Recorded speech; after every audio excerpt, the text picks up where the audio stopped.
Hi Ryan, how's it going? Pretty good, pretty How good. You doing? Yeah. I'm a little bit jealous that Tyler got to catch a pass or get a run there. I mean, are you asking Coach Hand, you got to draw up something for me, right? This is the first question. Yeah. No. That would have been a unit touchdown. That's a unit play. Tyler can move, Tyler can catch, he can do all that. I'm fired up. Coach Malzahn was happy he didn't do that. I kind of wanted him to. Yeah. So you're what, like 6'9", 6'10"? 6'10". So they could put you at the back of the end zone, right? They could put it up, and you'd be the only guy that would get it. Is that? You think that? I know that. Yeah. You should have told Coach Malzahn. He was just here. Yeah. You guys talked about how you guys, you're one of the new tackles, obviously you and Tyler, but how do you feel like you continue to progress and gel with the rest of the line?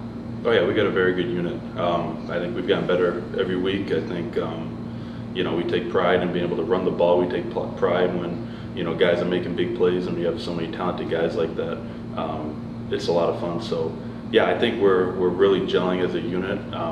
All 5 guys, and then everybody else in the unit, we're all really, really close. Ryan, 2 quick questions. First of all, do you think this most recent game was the best O-line's best game so far, and what's the next little things you guys have to hit to get better? Yeah, that's what's encouraging is, we played well. You watch the film, we can play better. So yeah, you score 70 points, you put up good numbers and all that stuff, but we still haven't played our best football. So that's very encouraging. Yeah.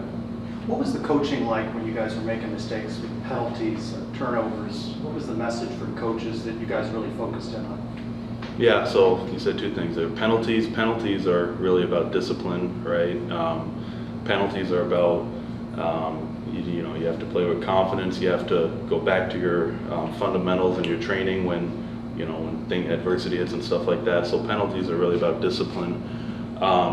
Turnovers are really about, in my mind as an O-lineman, staying on schedule.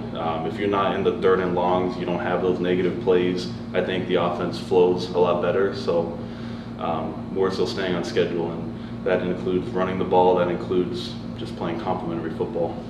Ryan, last time we spoke, you said you were a big film guy, and you kind of watch the film where you can improve your game and kind of get better. What have you saw now up to game 6 where you have gotten better and that unit has gotten better overall? Yeah, I think, when you have new pieces on an O-line, and you look at the pieces, everybody's played a lot of football at a high level, but not next to the same guys that they're used to. So, you look early on, you see stuff like twists aren't getting passed off as quickly. You see sometimes communication, you're talking about something, but he might not know what I mean, and it needs to be 5 people, but 1 set of eyes, and that's hard to do, right? So as we've gone on, I think the communication has gotten simpler to where we can now communicate better. I think the chemistry has gotten better, and I'm not saying when we started we're playing bad football either. We've been playing good, and I think the goal is to just keep on playing better and better and better. What are your early thoughts on ECU? They played a 4 overtime game on Saturday night. Yeah, every game's been competitive with them. They've played everybody real close. We've gotten 2 extra days since we played on Thursday to kind of dive into that film. The defense, they got guys that can make plays. I feel like they really want to, create negative plays. They really want to make a lot of plays.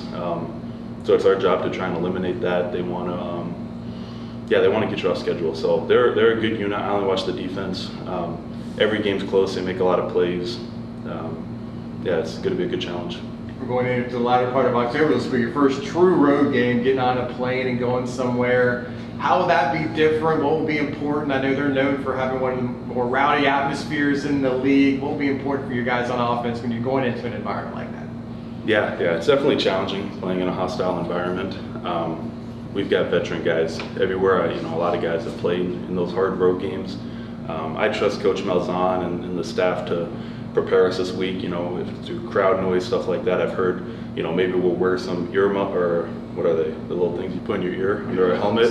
Just make it a little bit harder when you're on the practice field, playing without being able to hear completely. Stuff like that, but there's really no mimicking a true hardcore road environment. So just relying on us being veterans and knowing the process of that. Ryan, back here, you guys, they're coming off a big emotional win, kind of like we talked about. In your experience as a player, what's it like when you get a team right after a huge emotional win and then having to Yeah, I think teams generally take games one game at a time. We're going to get their best shot. I'm sure they have a lot of confidence, and you can look at us too. You know, we scored 70 points, but we understand not one of those points is going to come with us to ECU. So,